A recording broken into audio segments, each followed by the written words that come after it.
Es un gusto para mí estar aquí abriendo esta jornada que homenajea a un gran historiador floridense, un ciudadano floridense que fue Ariosto González, con el cual me unen dos condiciones, una ser floridense y la otra miembro del Instituto Histórico Geográfico del Uruguay.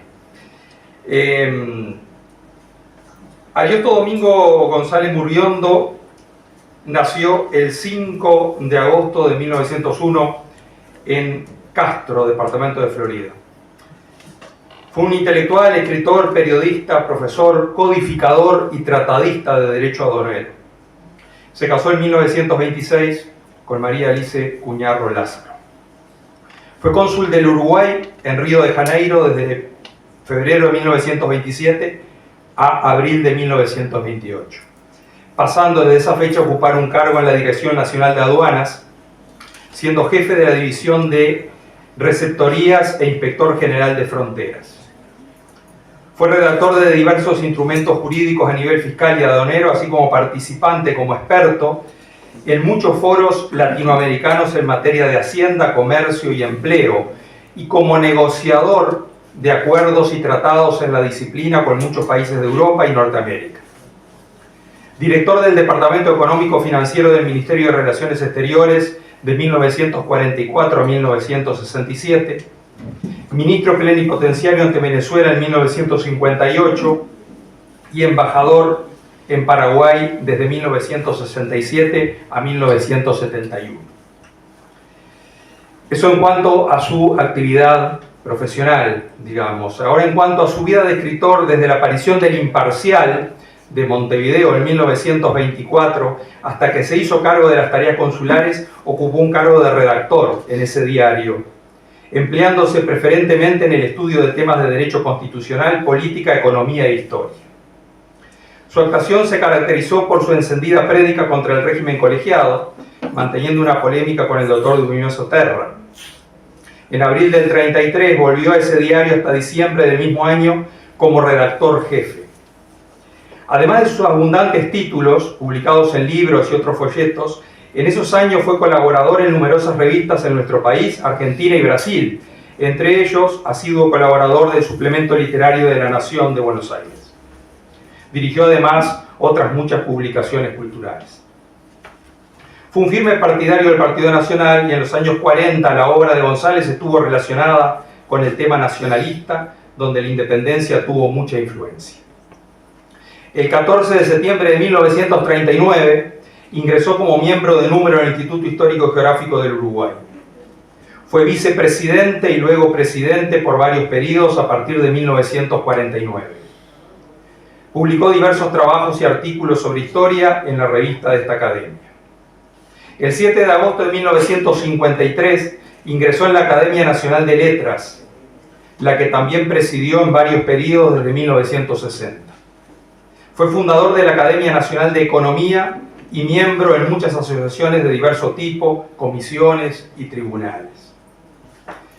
Consecuencia de su gran labor fueron las valiosas distinciones honoríficas en otros países, entre ellas las designaciones de miembro correspondiente de las Academias de Historia de Madrid, Buenos Aires, La Habana, Bogotá, Quito, miembro de la Junta de Historia de Santiago de Chile y de los Institutos Históricos de Río de Janeiro, Asunción y Lima.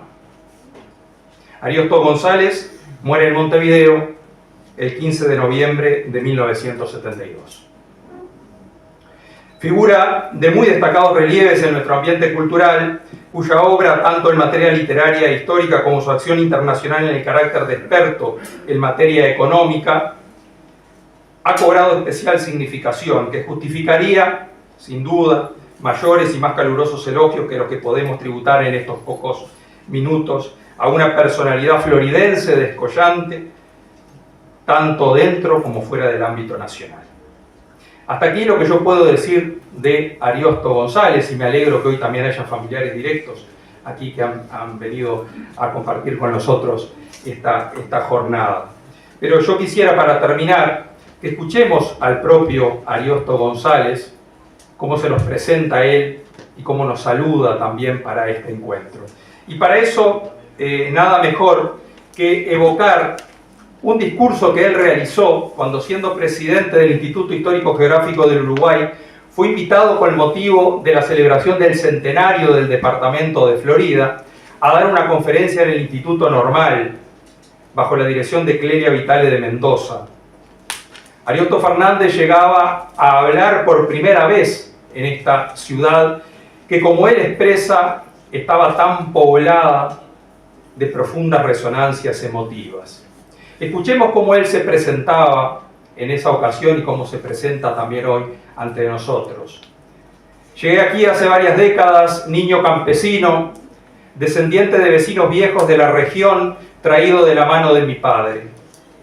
Y en esta ciudad de Florida, que tanto conocí entonces y en la que asistí a sus primeras transformaciones, con la construcción del puente, del mercado y de los otros edificios, viví días inolvidables al andar por sus calles polvorosas de pueblo cordial, que apenas eran sorprendidas en su silencio por el pasaje de algún carricoche, o al gozar la armonía matinal junto al Santa Lucía fresco y perfumado, o al contemplar desde la entonces lejana estación el paso de aquellos trenes de 1910 que se detenían larga, morosamente.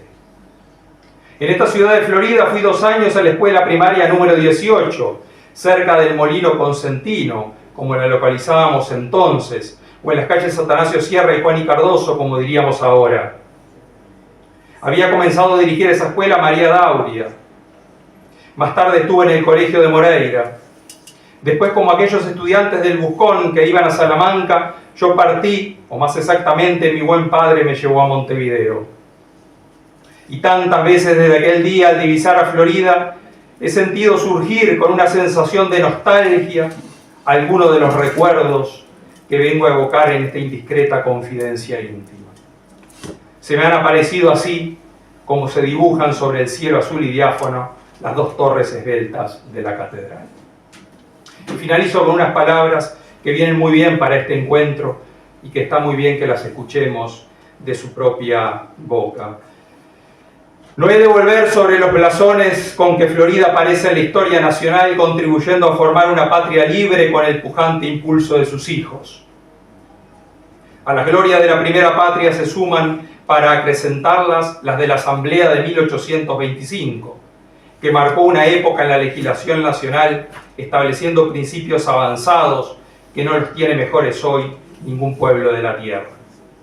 Y la obra civil de aquellos varones de noble inspiración es acompañada por la acción militar en los campos de Sarandí, cuando al relampaguear los sables a la voz categórica de La Valleja, se rubricó con sangre un ideal de libertad y de democracia, del que nos sentimos orgullosos herederos y custodios.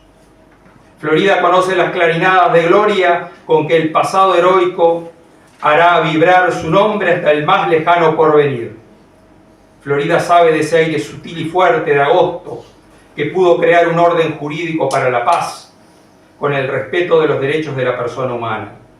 Florida vive los días tranquilos y fecundos del trabajo honorable, que venciendo desazones, inquietudes y desasosiegos, confía en la tenaz vitalidad de la simiente y anuncia el triunfo de la flor y de la espiga. Muchas gracias.